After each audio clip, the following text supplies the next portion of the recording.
Hello दोस्तों, आज के वीडियो में सुहागन एक धोखा दर्द भरी कहानी का पार्ट 2 हम देखने वाले हैं। ऐसे ही वीडियो में बने रहना और अंत तक देखना। जब शालिनी सतीश भैया के संग घर पहुंचे, तब शालिनी के परिवार के सब लोगों ने बहुत खुशी से सतीश का स्वागत किया। खूब खातिरदारी हुई सतीश की ससुराल में। उन्हें शहर के फेमस स्थलों पर घुमाने ले गए। ऐसे करते अगले दिन सतीश तैयार हो गया अपने घर वापस जाने के लिए। शालिनी के पापा व परिवार वालों ने उसे रोकना चाहा मगर नहीं रुका। अब शालिनी की सहेलियां और दोस्त की महिलाएं शालिनी से मिलने आए और सब ने कहा शालिनी के चेहरे पर खुशी नजर नहीं आ रही। शादी के बाद तो सब लड़कियां बहुत चहकने लगती है, मगर शालिनी बुझी बुझी सी दिख रही है।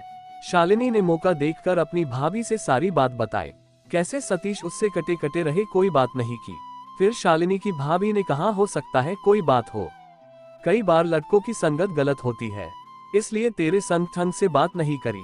15 से 20 दिन होने पर शालिनी को ससुराल जाना पड़ा। अब शालिनी की कहानी में दर्द की घड़ी आनी शुरू हुई।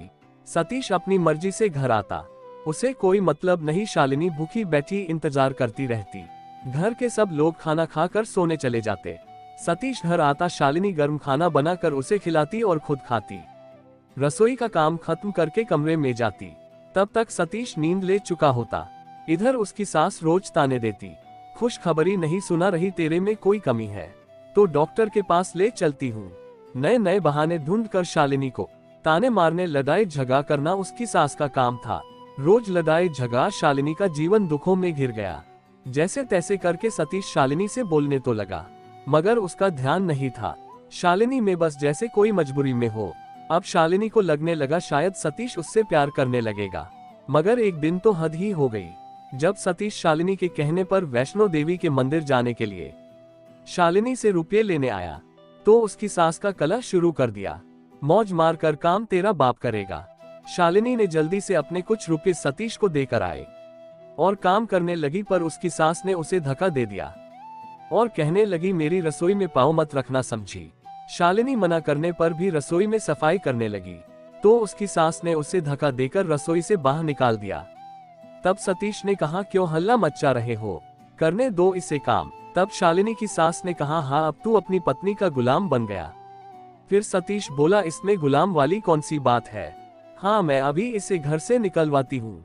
शालिनी की सास तुरंत घर से निकल गई और अपने बेटी जबाई को बुला कर लाए।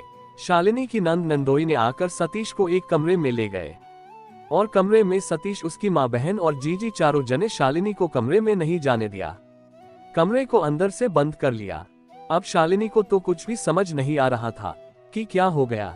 वह मन ही मन बहुत घबरा रही थी। 2 घंटे बाद शालिनी की सास कमरे से बाहर निकल कर आए और शालिनी से बोली जल्दी से सब के लिए खाना बना दे। अब शालिनी खाना बनाने लगी। खाना बनकर तैयार हो गया, मगर अभी भी सब कमरे के अंदर बैठे थे। कमरा अंदर से बंद था। लगता है कमरे में मीटिंग चल रही है। लगभग 4 घंटे बाद कमरा खुला, अंदर से सब बाहर आए, मगर सतीश बाहर नहीं आया था। शालिनी जल्दी से सब के लिए खाना परोसने लगी। सतीश को उसकी बहन बुलाने गई, तब सतीश आया। सबने खाना खा लिया। शालिनी सबके झूठे बर्तन उठाकर साफ करने रसोई में चली गई। जब वह रसोई का सारा काम खत्म करके सतीश के कपड़े प्रेस करने लगी। जब शालिनी सतीश के कपड़े प्रेस कर रही थी, तब सतीश आया और शालिनी को घसीटते हुए बाहर आंगन में ले आया और बोला उठा अपने कपड़े और जल्दी से पैक कर ले, तुझे तेरे बाप के घर छोड़कर आता हूँ। शालिनी डर के मारे रोने लगी। अब सतीश की बहन ने सतीश को समझा, ऐसे करेगा तो इसका बाप तलाक दिला देगा और दहेज सारा वापस लौटाना पड़ेगा, इसे युक्ति लगा कर निकलना पड़ेगा। अभी रुक, थोड़ा समय मौका देखकर इसे निकालेंगे, तब सब इसे ही गलत कहेंगे। अब सतीश के दोस्त अपनी पत्नी सहित मिलने आया। उसके सामने सभी नायकीय ढंग से पेश आए। शालिनी से भी सतीश बहुत प्यार से बोलने लगा। सतीश शालिनी को कहने लगा देख भाग्यवान, तुझसे मिलने को कौन आया है। प्यार से शालिनी का हाथ पकड़कर उसे कमरे में लाया और उसे अपने मित्र के फैमिली के पास बैठाया। सतीश अपनी माँ से बोला मम्मी इन सब के लिए नाश्ता ले आओ। सब नाटक चलता रहा जब तक सतीश के मित्र घर पर रहे। अब वह दिन आया जिस दिन की टिकट थी वैष्णो देवी के मंदिर जाने की। सतीश के मित्र भी अपनी पत्नी को संग ले आए थे। संग जाने के लिए सतीश, शालिनी और सतीश के मित्रगण सब निकले यात्रा पर। यात्रा में सबने दर्शन किए और वापस लौटते समय कुछ दूर चलते ही सतीश के मित्र कहने लगे हम आगे चलते हैं, तुम आराम से आते रहना, क्योंकि शालिनी के पाँव में सूजन आ गई थी। उससे चलना मुश्किल हो रहा था।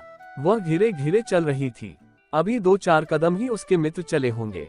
तभी सतीश भी शालिनी को वहां बैठा कर कहने लगा, तुम यहाँ बैठो, मैं अभी आता हूँ, मुझे लग रहा है कि दोस्त को चक्कर आ गया है, उसे संभाल कर आता हूँ, तू कहीं मत जाना, यही बैठी रहना।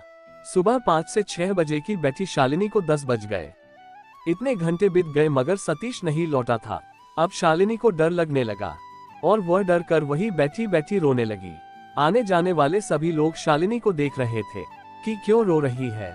फिर एक महिला ने हिम्मत करके शालिनी से पूछा, बेटी रो क्यों रही है, क्या तेरे साथ वाले तुझसे बिछड़ गए हैं? शालिनी ने रोते रोते बोला, हाँ, मेरे पति मुझे यहाँ बैठा कर गए थे, बोल कर गए थे यही बैठी रहना, कहीं जाना मत, मैं उनके इंतजार में यही बैठी हूँ, पर वो अभी तक लौटे नहीं है और मेरे पास घर वापस जाने के लिए रुपये भी नहीं है। अब मैं कहाँ जाऊंगी? जिस होटल में ठहरे थे उसका अता पता भी नहीं मालूम।